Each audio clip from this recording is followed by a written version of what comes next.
Hello everyone, welcome to exam selection. मैं सुनील एक बार फिर से आप सभी का हार्दिक स्वागत करता हूं। अपनी बायोलॉजी की लाइव टेस्ट सीरीज चल रही थी और उसमें हमने 3 क्लास अटेंड कर ली थी या 3 क्लास अपन ने तीन टेस्ट दे दिए थे। डेली सुपरफास्ट रिवीजन चल रहा है अपना जेट आईसीआर बीएचयू और सीयूईटी एग्जामिनेशन 2022 के लिए। हालांकि सीयूईटी जो है वो बीएचयू का ही परिवर्तित रूप है, बीएचयू ही अब सीयूईटी हो चुका है।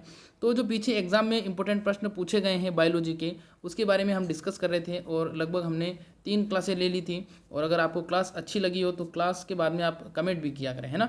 तो अब आज अपनी नेक्स्ट क्लास है, बायोलॉजी का टेस्ट नंबर 4 है। आज इसमें मैं प्रश्न जो है वो ज़्यादा लेके आया हूँ आप लोगों के लिए। तो प्रश्न सारे ही इंपॉर्टेंट हैं, प्रश्न सारे ही आप लोगों के लिए बहुत ही उपयोगी होने वाले हैं। इसलिए प्लीज़ एक बार वीडियो को शेयर कर दीजिए ताकि ज़्यादा से ज़्यादा बच्चे जुड़ सकें। और फिर शुरू करेंगे आज का हमारा रोमांचक सफ़र। इंपॉर्टेंट क्वेश्चन लेके आया हूँ आपके लिए। तो चलिए शुरू करते हैं। क्वेश्चन नंबर फर्स्ट की तरफ यहाँ पर बढ़ते हैं। क्वेश्चन नंबर फर्स्ट यहाँ पर पूछा गया है, पुष्पी पादपों में, क्वेश्चन नंबर फर्स्ट यहाँ पर देखिए पूछा गया है, पुष्पी पादपों में शर्करा का स्थानांतरण किस रूप में होता है। ऑप्शन नंबर ए है आपके यहाँ पर ग्लूकोज, बी है फ्रुक्टोज, सी है सुक्रोज और डी है माल्टोज। जवाब देना है आपको, पुष्पी पादपों में शर्करा का स्थानांतरण किस रूप में होता है। यहाँ पर अगर अपन राइट आंसर की बात करें तो जो बच्चे यहाँ पर इसका राइट आंसर देते हैं ऑप्शन नंबर सी वाला, बिल्कुल सबका सही जवाब है, सुक्रोज इसका राइट आंसर हो जाएगा। ठीक है, सुक्रोज की बात करें तो जो गन्ना है, गन्ने के अंदर कौन सी शर्करा पाई जाती है, सुक्रोज शर्करा पाई जाती है। सुक्रोज की अगर अपन बात करें, सुक्रोज किस किस से मिलकर बना है, तो सुक्रोज मिलता है ग्लूकोज और फ्रुक्टोज से मिलकर। तो ये भी आप लोगों को ध्यान रखना है, ग्लूकोज और फ्रुक्टोज जब मिलते हैं तो ग्लूकोज और फ्रुक्टोज के मिलने से आपका क्या बनता है, फ्रुक्टोज के मिलने से आपका सुक्रोज बनता है। ठीक है, जो मुख्य रूप से किस में पाया जाता है, गन्ने की शर्करा जो होती है वो सुक्रोज कहलाती है। ठीक है, आगे हम बात करते हैं। अगला प्रश्न यहाँ पर दिया गया है, निम्न में से कौन सा एक शरीर का सबसे प्रमुख संरचनात्मक भाग बनाता है। बहुत ही इंपॉर्टेंट है, पीछे एग्जाम में पूछा गया है, निम्न में से कौन सा एक शरीर का सबसे प्रमुख संरचनात्मक भाग बनाता है। ए है आपका प्रोटीन, बी है कार्बोहाइड्रेट, सी है वसा और डी है अमीनो अम्ल। आप लोगों को जवाब देना है कि शरीर का जो संरचनात्मक भाग है वो इनमें से किस तत्व की वजह से बनता है, प्रोटीन, कार्बोहाइड्रेट, वसा या अमीनो अम्ल। ए, बी, सी या डी। कमेंट करके आप लोगों को बताना है इसका आंसर क्या होगा। और इसको एक बार शेयर भी कर दीजिए। और आप लाइक भी नहीं करते हो, कमेंट भी नहीं करते हो बेटा, बस मुझे रिटर्न में गुरु दक्षिणा में सिर्फ इतना ही चाहिए कि आप शेयर, लाइक और सब्सक्राइब इसको कर दें। ठीक है, तो यहाँ पर हम राइट आंसर की बात करें तो इसका राइट आंसर क्या हो जाएगा, बिल्कुल जिन बच्चों ने इसका जवाब दिया है ऑप्शन नंबर ए वाला, बिल्कुल सबका सही जवाब है। हमारा जो शरीर है उसकी मुख्य जो संरचनात्मक भाग है वो प्रोटीन का बना होता है। इसलिए किसी भी शरीर को डेवलप या विकसित करने के लिए उसे क्या दिया जाता है, प्रोटीन दी जाती है। और अगर जब उसको प्रचुर मात्रा में उसको खाना नहीं मिलता है या प्रोटीन की कमी हो जाती है तो शरीर की प्रोटीन टूटने लग जाती है और शरीर कमज़ोर होने लग जाता है। यहाँ पर अगर अपन बात करें तो प्रोटीन जो है, 1 ग्राम प्रोटीन से अगर आपसे पूछता है तो लगभग 4 किलो कैलोरी ऊर्जा प्राप्त होती है। ठीक है, ये भी आप लोगों को ध्यान रखना है। ठीक है, इसके अलावा कार्बोहाइड्रेट की बात करें तो कार्बोहाइड्रेट से भी लगभग 4 किलो कैलोरी प्राप्त होती है। वसा की बात करें तो वसा से 9 किलो कैलोरी ऊर्जा प्राप्त होती है 1 ग्राम से। ठीक है, हम आगे बात करते हैं। अगला प्रश्न देखिए क्या है यहाँ पर। नेक्स्ट प्रश्न यहाँ पर दिया गया है कि निम्न में से कौन सा शर्करा एटीपी में पाया जाता है। जवाब देना है, निम्न में से कौन सी शर्करा एटीपी में पाई जाती है। ए है आपका राइबोज, बी है ग्लूकोज, सी है डीऑक्सीराइबोज और डी है माल्टोज। जवाब देना है, निम्न में से कौन सी शर्करा एटीपी यानी कि एडिनोसिन ट्राइफॉस्फेट के अंदर पाई जाती है। बिल्कुल बेटा, जवाब देना है आप लोगों को ए, बी, सी या डी। कमेंट करके बताना है, आप कमेंट बहुत लेट करते हो।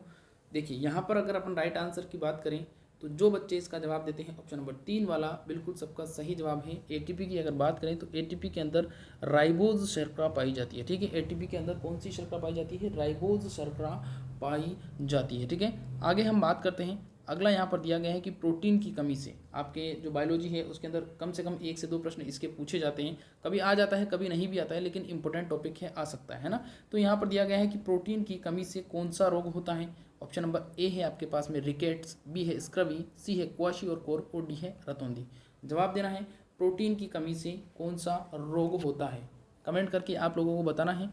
बिल्कुल बेटा, सभी की तैयारी बहुत अच्छी है और सभी बच्चे काफ़ी अच्छी संख्या में जुड़े हुए हैं, हालांकि कम हैं लेकिन ठीक है, शेयर करोगे तो और जुड़ जाएंगे, है ना। यहाँ पर हम बात करते हैं प्रोटीन की कमी से। तो प्रोटीन की कमी से आपकी क्वाशियोर रोग हो जाता है, बच्चों में मुख्य रूप से होने वाला रोग है, ठीक है, इंपॉर्टेंट है, ध्यान रखना। रतौंधी की बात करते हैं तो रतौंधी या नाइट ब्लाइंडनेस जो है विटामिन ए की कमी से होता है, रिकेट्स विटामिन डी की कमी से होता है, और स्क्रवी की बात करें तो स्क्रवी विटामिन सी की कमी से होता है। स्क्रवी का मुख्य रूप से पूछा जाता है जिसमें मसूड़े कट फट जाते हैं। रिकेट्स रोग जो है वो हड्डियों से संबंधित रोग हैं। रतौंधी की बात करें तो रात्रि अंधापन, या इसको अपन यूँ कह सकते हैं कि अंधेरे में इसमें कम दिखाई देने लगता है, ठीक है।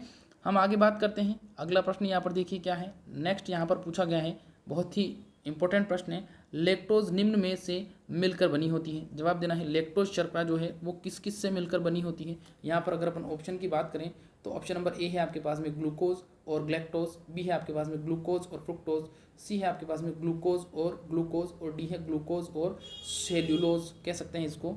जवाब देना है ए, बी, सी या डी। ग्लैक्टोज की बात हो रही है यहाँ पर। जो ग्लैक्टोज है वो किस किस से मिलकर बनी होती है।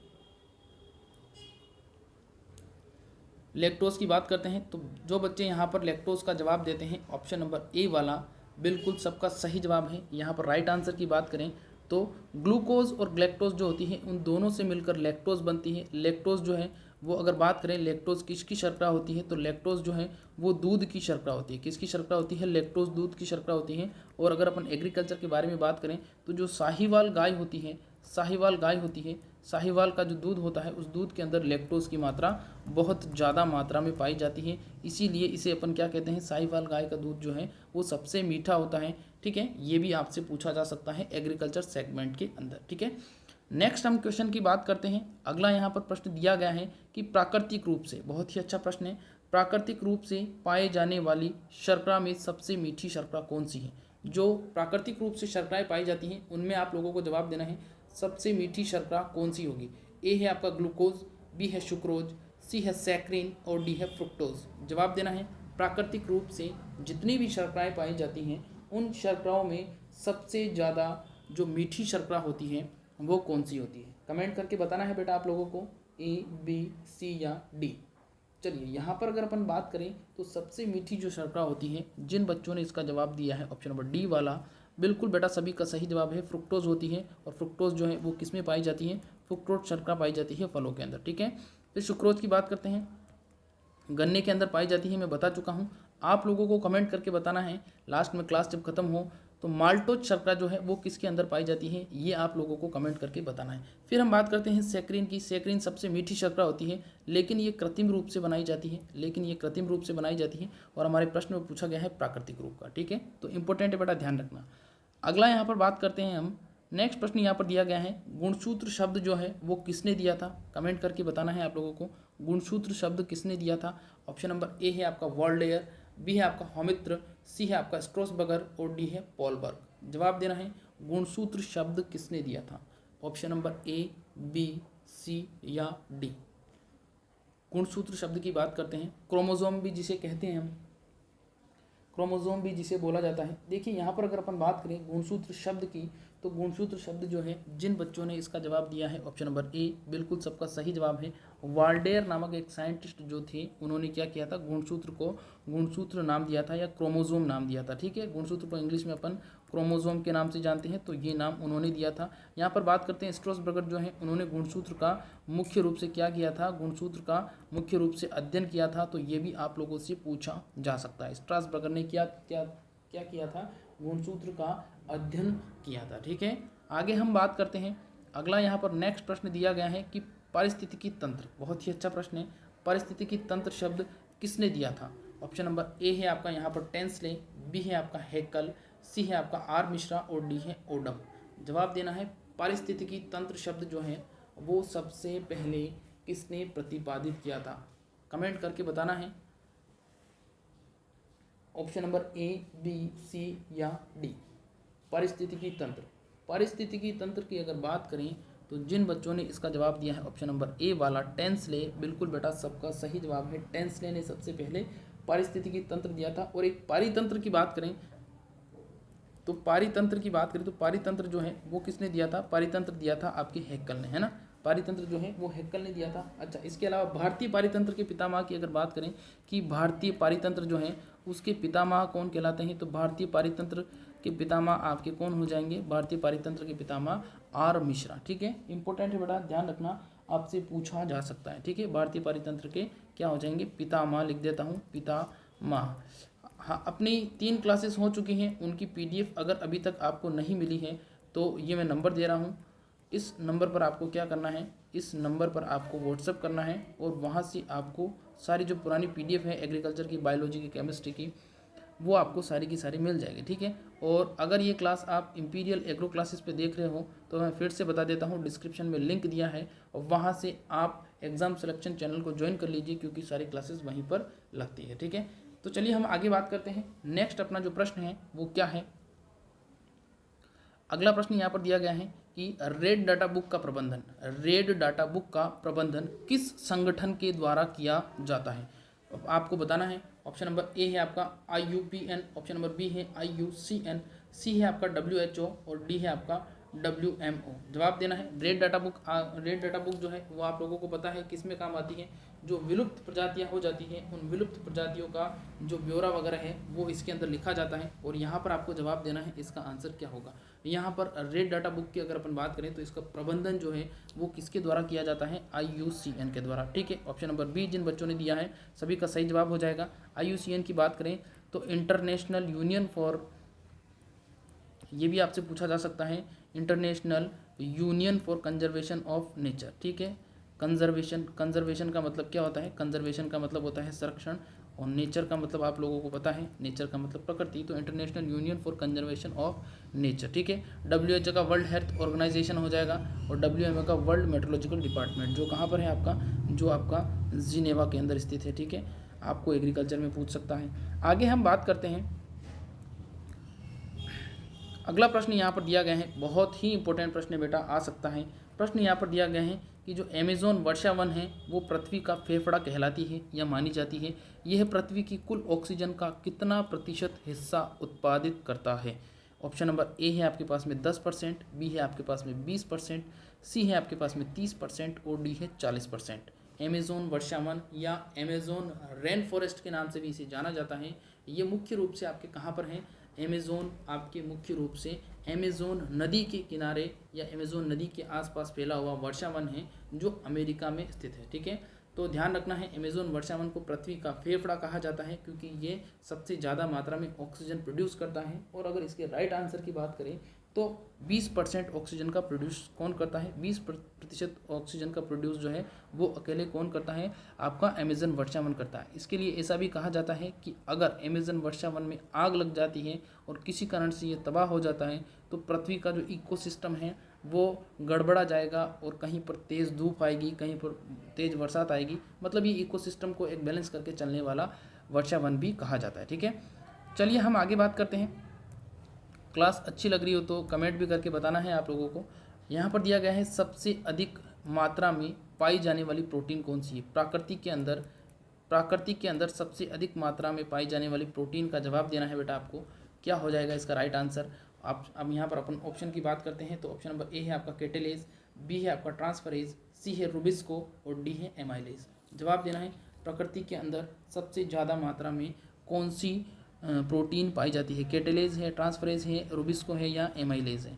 ऑप्शन नंबर ए, बी, सी या डी, कमेंट करके बताना है बेटा। सारे प्रश्न बेटा इंपॉर्टेंट हैं, बहुत ही इंपॉर्टेंट हैं आपकी तैयारी के लिए और आपकी तैयारी को मजबूत कर सकते हैं। यहाँ पर अपन बात करते हैं तो जिन बच्चों ने इसका जवाब दिया है रुबिस्को, बिल्कुल रुबिस्को सबसे अच्छी या सबसे अधिक मात्रा में पाई जाती है। जिन बच्चों ने रुबिस्को जवाब दिया है बिल्कुल सबका सही जवाब है। ठीक है, रुबिस्को सबसे ज़्यादा मात्रा में पाई जाने वाली प्रोटीन हो जाएगी। ठीक है, आगे हम बात करते हैं। नेक्स्ट आपका प्रश्न नंबर 12 जो दिया गया है कि मानव शरीर में सबसे अधिक मात्रा में पाई जाने वाली प्रोटीन बतानी है आपको। मानव शरीर के अंदर सबसे अधिक मात्रा में कौन सी प्रोटीन पाई जाती है। ऑप्शन नंबर ए है आपका यहाँ पर कोलेजन, बी है एक्टिन, सी है मायोसिन और डी है एल्ब्यूमिन।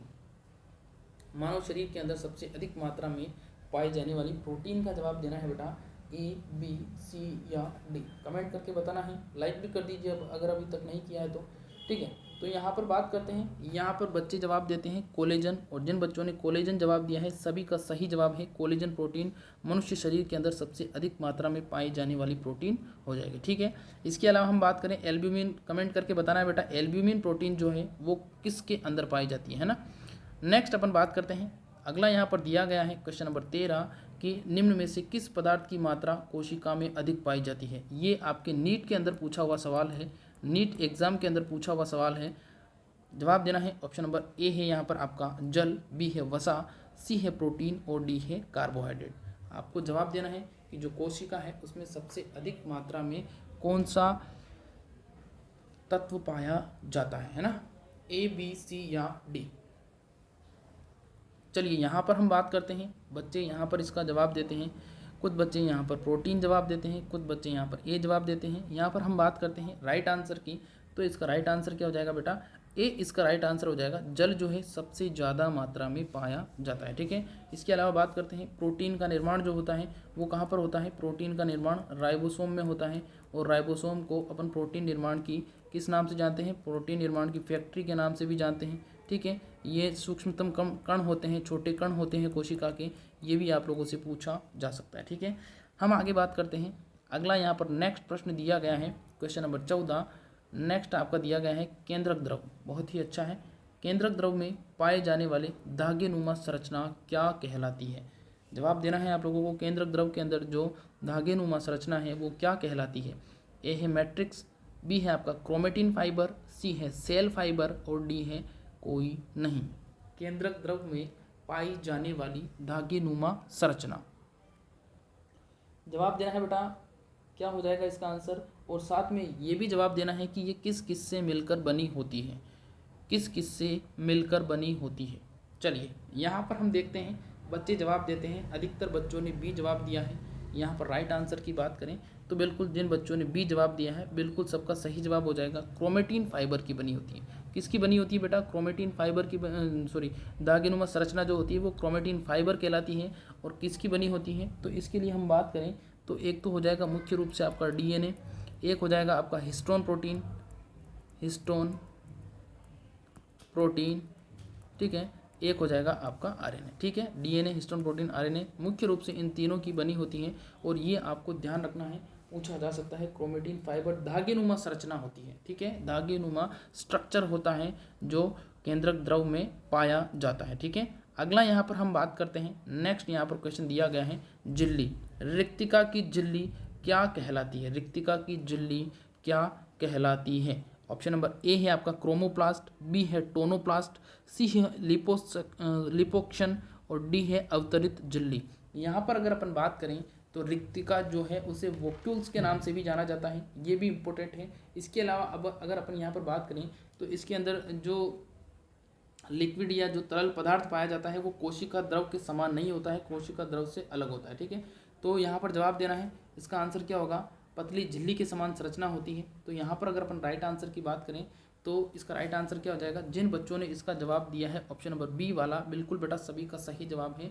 इसको अपन किस नाम से जानते हैं, टोनोप्लास्ट के नाम से जानते हैं। और टोनोप्लास्ट की अगर बात करें कि टोनोप्लास्ट जो है उसका निर्माण कैसे होता है, तो उसका निर्माण होता है एंडोप्लाज्मिक रेटिकुलम या ईआर की सहायता से होता है ना। किसकी सहायता से होता है, ईआर की सहायता से होता है। और रिक्तिका जो है, रिक्तिका में सबसे अधिक क्या पाया जाता है, अगर आपसे तत्व के बारे में पूछे तो जो रिक्तिका है उसके अंदर सबसे अधिक पाया जाता है K+, या सबसे अधिक अगर बात करें तो सबसे अधिक पोटेशियम पाया जाता है। ये भी इंपॉर्टेंट चीज़ है बेटा, ध्यान रखना, सबसे अधिक पोटेशियम पाया जाता है। ठीक है, सबसे अधिक पोटेशियम पाया जाता है। इसके अलावा बात करें जो आपकी टोनोप्लास्ट है वो पूछ सकता है कि किससे बनी होती है, तो वो आपकी लाइपोप्रोटीन की बनी होती है। ठीक है, पतली झिल्ली के समान लिपोप्रोटीन की बनी होती है। ये भी इंपॉर्टेंट है बेटा, आपसे पूछ सकता है। ठीक है, चलिए हम आगे बात करते हैं। अगला प्रश्न देखिए यहाँ पर क्या दिया गया है। नेक्स्ट प्रश्न नंबर 16 है। यहाँ पर दिया गया है कि मानव इंसुलिन के 2 पॉलीपेप्टाइड आपस में किस बंध के द्वारा जुड़े होते हैं। जवाब देना है, मानव इंसुलिन के 2 पॉलीपेप्टाइड आपस में किस बंध के द्वारा जुड़े होते हैं। ए है आपका सहसंयोजी बंध, बी है आपका हाइड्रोजन बंध, सी है आपका कार्बनिक बंध और डी है डाइसल्फाइड बंध या डाइसल्फाइड सेतु भी बोल सकते हैं। बंध का मतलब सेतु होता है। तो अब जवाब देना है मानव इंसुलिन। इंसुलिन की बात करें तो इंसुलिन क्या होता है बेटा, इंसुलिन का भी जवाब देना है, इंसुलिन क्या कार्य करता है। साथ में ये भी बता सकते हो कि इंसुलिन का निर्माण जो है वो कहाँ पर होता है, ये भी आप बता सकते हो। ठीक है, चलिए हम बात करते हैं। बच्चे यहाँ पर अधिकतर डी जवाब देते हैं। बिल्कुल बेटा, सबका सही जवाब है डी, इसका राइट आंसर हो जाएगा। अच्छा, इसके अलावा बात करें, इंसुलिन जो है वो क्या करता है, जो मानव का रक्त होता है, मानव का जो रक्त होता है उस रक्त के अंदर क्या करता है, जो शुगर लेवल होता है, जो शुगर लेवल होता है उस शुगर लेवल को क्या करते हैं, कंट्रोल करता है ना। ताकि आप लोगों को पता है कि जिन लोगों को डायबिटीज़ हो जाता है उनको अपन किसके कैप्सूल देते हैं, उनको अपन इंसुलिन के कैप्सूल देते हैं जो शुगर लेवल को कंट्रोल करता है। इसके अलावा अगर अपन और बात करें तो ब्लड शुगर को कंट्रोल करने के अलावा इंसुलिन की पूछ सकता है कि निर्माण कहाँ पर होता है, तो लैंगरहैंस की बीटा कोशिका में। ये भी आप लोगों ने पढ़ा होगा कि लैंगरहैंस जो होता है उसकी बीटा कोशिका जो होती है, उस बीटा कोशिका के अंदर किसका निर्माण होता है बेटा, उसके अंदर आपका मानो इंसुलिन का निर्माण होता है। ठीक है, इंसुलिन का निर्माण होता है। इसके अलावा बात करें कि आपसे ये भी पूछा जाता है कि इंसुलिन जो है वो किसके दूध में पाया जाता है, तो आप सब लोगों को पता है जो ऊँटनी का दूध होता है उसके अंदर इंसुलिन पाया जाता है। तो ये भी आपसे पूछ सकता है। ठीक है, ये आपसे एग्रीकल्चर में सवाल पूछ सकता है, लेकिन अपन जब संबंधित हैं तो अपन बात कर लेते हैं कि भाई एग्रीकल्चर का है हालांकि सवाल, लेकिन यहाँ पर इससे रिलेटेड है इसलिए मैंने बता दिया आप लोगों को। ठीक है, आगे हम बात करते हैं। अगला यहाँ पर दिया गया है पुनर्योजी डीएनए। पुनर्योजी डीएनए प्रौद्योगिकी द्वारा उत्पादित पहला मानव हार्मोन कौन सा है। पुनर्योजी डीएनए प्रौद्योगिकी द्वारा उत्पादित पहला मानव हार्मोन कौन सा होगा। ऑप्शन नंबर ए है यहाँ पर एस्ट्रोजन, बी है आपका प्रोजेस्ट्रॉन, सी है इंसुलिन और डी है थायरोक्सिन। जवाब देना बेटा, इसका आंसर क्या होगा, एस्ट्रोजन होगा या प्रोजेस्ट्रॉन होगा या इंसुलिन होगा या थायरोक्सिन होगा। कमेंट करके बताना है। पुनर्योजी डीएनए प्रौद्योगिकी है ना, पुनर्योजी डीएनए प्रौद्योगिकी द्वारा उत्पादित पहला मानव हार्मोन। ठीक है, अगर आपको नाम भी आता है उसका तो उसका नाम भी बता सकते हो, वरना मैं नाम आपको नेक्स्ट क्लास में बता दूंगा या अभी भी बता सकता हूँ, ऐसा कोई दिक्कत नहीं है। नेक्स्ट आगे जो प्रश्न आएगा वो इसी से संबंधित आएगा, है ना। चलिए हम यहाँ पर बात करते हैं इसके राइट आंसर की। तो इसका राइट आंसर क्या हो जाएगा, जिन बच्चों ने इसका जवाब दिया ऑप्शन नंबर सी वाला, बिल्कुल सबका सही जवाब है। इंसुलिन को कृत्रिम रूप से बनाया, डीएनए प्रौद्योगिकी द्वारा बनाया जा सकता है। ठीक है, हम आगे बात करते हैं। नेक्स्ट अपना प्रश्न दिया गया है कि बेसिलस थ्यूरिजेंसिस, बहुत ही अच्छा प्रश्न है। बेसिलस थ्यूरिजेंसिस से प्राप्त क्राइफर्स्ट एंडोटॉक्सिन किसके प्रति कारगर है। जवाब देना है। बेसिलस की अगर अपन बात करें, बेसिलस थ्यूरिजेंसिस की, तो मुख्य रूप से कपास के अंदर इसका इस्तेमाल किया गया था और कपास के अंदर इस क्राइएसिफर्स्ट को एंडोटॉक्सिन को डाला गया था और डालने के बाद में ये किसके प्रति कारगर सिद्ध हुआ था। और इसमें इसको डालने के बाद में इसकी जो वैरायटी निकली थी, पहली वैरायटी थी बोलगार्ड। कौन सी थी, पहली वैरायटी थी बोलगार्ड। और वो बोलगार्ड वैरायटी जो थी उसके अंदर किसका प्रकोप नहीं हो रहा था। जिन बच्चों ने बी जवाब दिया है, बिल्कुल बॉलवर्म इसका राइट आंसर हो जाएगा। बॉलवर्म के प्रति कारगर हुई थी, यानी कि जो आपकी बेसिलस थ्यूरिजेंसिस से प्राप्त क्राइएसिफर्स्ट एंडोटॉक्सिन है वो किसको मारती है, वो आपके कपास की जो बॉलवर्म होता है उसको क्या करती है, उसको नियंत्रित करती है, उसको कंट्रोल करती है या उसको मारती है। ठीक है, इंपॉर्टेंट है बेटा, ध्यान रखना। नेक्स्ट हम यहाँ पर बात करते हैं। अगला प्रश्न यहाँ पर दिया गया है, प्रथम ट्रांसजेनिक पादप कौन सा था। जवाब देना है आप लोगों को। प्रथम ट्रांसजेनिक पादप, ऑप्शन नंबर ए है यहाँ पर आपका आलू, बी है तंबाकू, सी है टमाटर और डी है मक्का। प्रथम ट्रांसजेनिक पादप की बात करते हैं तो इसका जवाब देना है बेटा, आंसर क्या हो जाएगा, प्रथम ट्रांसजेनिक पादप, है ना। ट्रांसजेनिक यानी कि जीन को ट्रांसफ़र करके बनाया गया पादप। बिल्कुल यहाँ पर अधिकतर बच्चे जवाब देते हैं तंबाकू। बिल्कुल तंबाकू इसका राइट आंसर हो जाएगा बेटा, तंबाकू इसका राइट आंसर हो जाएगा। अगर वर्तमान में पूछा जाए सबसे ज़्यादा कौन सी ट्रांसजेनिक फसल का इस्तेमाल किया जा रहा है, तो सोयाबीन का इस्तेमाल किया जा रहा है। ठीक है, लेकिन तंबाकू जो है वो क्या थी, आपकी फर्स्ट ट्रांसजेनिक क्रॉप थी। ठीक है, इसके अलावा टमाटर में भी इसका इस्तेमाल किया गया है, मक्का में भी इसका इस्तेमाल किया गया है। नेक्स्ट हम यहाँ पर बात करते हैं। अगला प्रश्न नंबर 20 जो है वो दिया गया है, आनुवंशिकी अभियांत्रिकी द्वारा तैयार किया गया पहला मानव इंसुलिन हार्मोन क्या कहलाता है। जैसा कि हमने पीछे डिस्कस किया था, मैंने कहा था कि प्रश्न आएगा। अब आपको जवाब देना है कि जो आनुवंशिकी अभियांत्रिकी द्वारा तैयार किया गया पहला मानव हार्मोन था वो मानव हार्मोन इंसुलिन का था। और इंसुलिन मानव हार्मोन कौन सा है इनमें से, ए है आपका हिमेटिन, बी है संकर, सी है हैब्रिलिन और डी है ह्यूमिलिन। जवाब देना है इंसुलिन का जो हार्मोन है वो कौन सा हो जाएगा, यानी कृत्रिम रूप से जो इंसुलिन बनाया गया था उसका नाम क्या था। तो बिल्कुल यहाँ पर बच्चे जवाब देते हैं इसका डी। बिल्कुल जिन बच्चों ने डी जवाब दिया है बिल्कुल सभी का सही आंसर हो जाएगा। जो मानव को इंसुलिन हार्मोन के कैप्सूल दिए जाते हैं उसके अंदर मुख्य रूप से क्या होता है, ह्यूमिलिन होता है, जो शुगर लेवल को किसको कंट्रोल करता है, शुगर लेवल को कंट्रोल करता है। किसके अंदर, शुगर लेवल को कंट्रोल करता है, आपके ब्लड के अंदर, ठीक है, खून के अंदर कंट्रोल करता है, ठीक है। आगे हम बात करते हैं, अगला यहाँ पर प्रश्न दिया गया है, नेक्स्ट क्वेश्चन नंबर 21 है, पॉलीमरेज चेन रिएक्शन पीसीआर का कार्य क्या है, ये आप लोगों को बताना है। पीसीआर यानी कि पॉलीमरेज चेन रिएक्शन। जवाब देना है बेटा, इसका आंसर क्या होगा, ए, बी, सी या डी। कमेंट करके बताना है क्या हो जाएगा बेटा इसका आंसर। ऑप्शन नंबर ए है आपका अनुवादन, बी है डीएनए आवर्धन, सी है अनुलेखन और डी है कोई नहीं। कमेंट करके बताना है बेटा इसका आंसर क्या होगा। पीसीआर इंपॉर्टेंट है, आप लोगों को पता है, इसको अपन पॉलीमरेज चेन रिएक्शन के नाम से भी जानते हैं। अगर किसी को पता है कि इसकी खोज या इसका जो डेवलपमेंशन है या इन्वेंशन जो है वो किसने किया था तो वो भी बता सकता है, ठीक है। तो यहाँ पर अपन राइट आंसर की बात करते हैं, बच्चे यहाँ पर जवाब देते हैं ऑप्शन नंबर बी वाला, बिल्कुल यहाँ पर राइट आंसर की बात करते हैं तो बी इसका राइट आंसर हो जाएगा, डीएनए आवर्धन, ठीक है। यहाँ पर हम बात करते हैं डीएनए आवर्धन, या अपन यूँ कह सकते हैं कॉपीज़ बनाना, इसकी डीएनए से संबंधित है तो डीएनए की कॉपीज़ बनाना भी इसको कह सकते हैं, ठीक है। आगे हम बात करते हैं कि जो इसकी जो पीसीआर जो है इसकी खोज के बारे में कहा जाता है कि कैरी मुलिस नामक एक वैज्ञानिक थे, कैरी मुलिस, है ना, कैरी मुलिस नामक एक वैज्ञानिक थे, उन्होंने इसको इन्वेंट किया था या इसके बारे में बताया था सबसे पहले 1985 में। कब बताया था, 1985 में बताया था। तो ये पीसीआर वाला जो प्रश्न है ये इंपॉर्टेंट है बेटा, आ सकता है, ठीक है। डीएनए की कॉपीज बनाना, डीएनए अनुलेखन आवर्धन, ठीक है, आगे बात समझ में, ठीक है।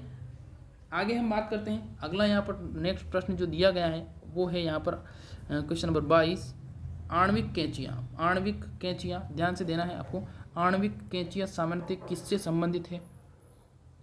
जवाब देना है आपको, ऑप्शन नंबर ए है आपका डीएनए पॉलीमरेज, बी है आरएनए पॉलीमरेज, सी है प्रतिबंधन एंडोन्यूक्लियेज और डी है आपका डीएनए लाइगेज। आणविक कैंचियाँ सामान्यतः किससे संबंधित है। आणविक कैंचियों की बात की जा रही है तो आणविक कैंचियों का आपको आंसर देना है, ए, बी, सी या डी। अच्छा, मैं रोज़ आप लोगों को कहता हूँ कि ये जो अपना टेस्ट होता है इस टेस्ट के अंदर 99.99% ऑथेंटिक सोर्स से डाटा लिया जाता है, ताकि आपकी जो तैयारी है उसमें किसी भी प्रकार का कोई गलत क्वेश्चन ऐड ना हो, है ना। बिल्कुल सारे के सारे क्वेश्चन जो है वो सही लिए जाते हैं। अगर फिर भी कोई चूक रह जाती है तो उसका कमेंट आप कमेंट करके बता सकते हो, ठीक है। लेकिन जब आप चेक करते हो तो किसी ऑथेंटिक सोर्स से चेक करके फिर ही कमेंट क्या करें। बहुत बार क्या होता है कि आप किसी भी बुक को देख लेते हो और फिर उसमें गलत लिखा होता है, फिर आप कहते हो कि यार सर इसमें तो ये लिखा हुआ है ना। तो ऐसा नहीं है, ऑथेंटिक बुक को आप सोर्स को देखिए। बिल्कुल यहाँ पर अगर कोई मिस्टेक होती है, हालांकि इंसान से मिस्टेक होना स्वाभाविक है, कभी कभार को छोटी सी माइनर सी मिस्टेक हो जाती है, लेकिन 99.99% यहाँ पर बिल्कुल सावधानी से काम किया जाता है। तो यहाँ पर अपन राइट आंसर की बात करते हैं तो बिल्कुल इसका राइट आंसर क्या हो जाएगा, इसका राइट आंसर हो जाएगा प्रतिबंधन एंडोन्यूक्लियस, ठीक है। रिस्ट्रिक्शन एंडोन्यूक्लियस इसका राइट आंसर हो जाएगा, रिस्ट्रिक्शन एंडोन्यूक्लियस या प्रतिबंधन एंडोन्यूक्लियस भी इसको अपन कह सकते हैं। इसमें मुख्य रूप से डीएनए का क्या किया जाता है, डीएनए पर कट लगाए जाते हैं, ठीक है, डीएनए को काटते हैं, ठीक है। आगे हम बात करते हैं, कैंची से आप समझ सकते हो डीएनए को काटा जाता है, ठीक है। यहाँ पर नेक्स्ट हम प्रश्न की बात करते हैं। अगला यहाँ पर प्रश्न दिया गया है क्वेश्चन नंबर 23, प्रथम ट्रांसजेनिक जंतु जो था वो कौन सा था। ट्रांसजेनिक पादप का तो आप लोगों को पता है कि ट्रांसजेनिक पादप जो था सबसे पहले कौन सा था, तंबाकू था, ये तो आप सब लोगों को पता है। लेकिन जंतु के बारे में बताना है, ए है आपका बिल्ली, बी है कुत्ता, सी है चूहा और डी है बंदर। प्रथम ट्रांसजेनिक जंतु, ट्रांसजेनिक एनिमल के बारे में अगर अपन डिस्कस करें तो यहाँ पर बच्चों ने जवाब दिया है सी, सुपर माउस भी कह सकते हैं इसको या माउस भी कह सकते हैं। चूहा इसका राइट आंसर हो जाएगा और इसका जो नाम रखा गया था वो नाम क्या था, सुपर माउस, है ना। तो नाम भी ध्यान रखना, नाम भी पूछ सकता है वो, तो सुपर माउस इसको कहा गया था, ठीक है। आगे बात समझ में, तो ये सबसे पहले ट्रांसजेनिक जो टेक्निक का इस्तेमाल किया था जंतुओं में वो चूहे पर किया गया था, ठीक है। हम आगे बात करते हैं, अगला प्रश्न देखिए यहाँ पर क्या है। नेक्स्ट प्रश्न दिया गया है, आरआरएनए का संश्लेषण कहाँ पर होता है। आरआरएनए का संश्लेषण बताना है बेटा कहाँ पर होता है। ऑप्शन नंबर ए दिया गया है यहाँ पर आपको केंद्रक, बी है गोल्जी काय, सी है केंद्रक द्रव और डी है कोशिका द्रव। आरआरएनए का संश्लेषण बताना है बेटा, आरआरएनए का संश्लेषण कहाँ पर होता है, ठीक है। कमेंट करके बताना है ए, बी, सी या डी।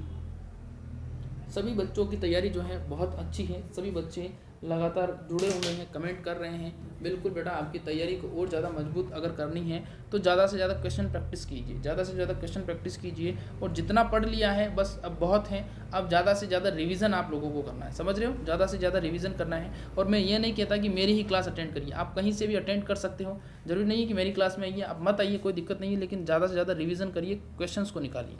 यहाँ पर बच्चे इसका जवाब देते हैं कि RRNA का संश्लेषण, तो बिल्कुल केंद्रक किसका राइट आंसर हो जाएगा, ऑप्शन नंबर ए वाला, ठीक है, केंद्रक किसका राइट आंसर हो जाएगा। अगला यहाँ पर देखिए, नेक्स्ट प्रश्न यहाँ पर दिया गया है कि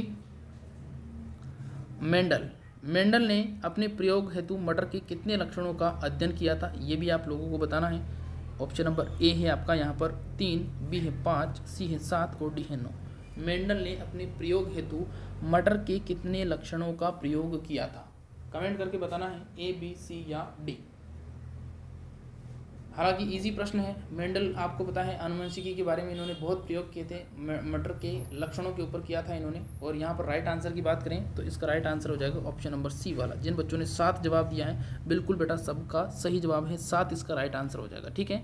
तो ये आज के कुछ प्रश्न थे। आज क्लास थोड़ी मैंने बड़ी की है, कल इससे भी और बड़ी कर देंगे, लेकिन संख्या जो थी संतोषजनक संख्या आज बच्चों की नहीं थी। थोड़ा सा अगर आप और शेयर करोगे तो मैं भी मेरी तरफ से और थोड़ा एफर्ट लगाऊंगा और आपको इससे भी ज़्यादा अच्छे इंपॉर्टेंट क्वेश्चंस लेके आऊँगा आपके लिए, है ना, ठीक है। तो प्लीज़ सभी से रिक्वेस्ट है इस वीडियो को ज़्यादा से ज़्यादा शेयर करना, और इसकी PDF भी मैं डाल दूंगा। और फिर से कह देता हूँ, अगर अभी तक आपने हमारा व्हाट्सएप ग्रुप ज्वाइन नहीं किया है तो व्हाट्सएप ग्रुप ज्वाइन कर लीजिए, ताकि वहाँ से आपको PDF मिल सके।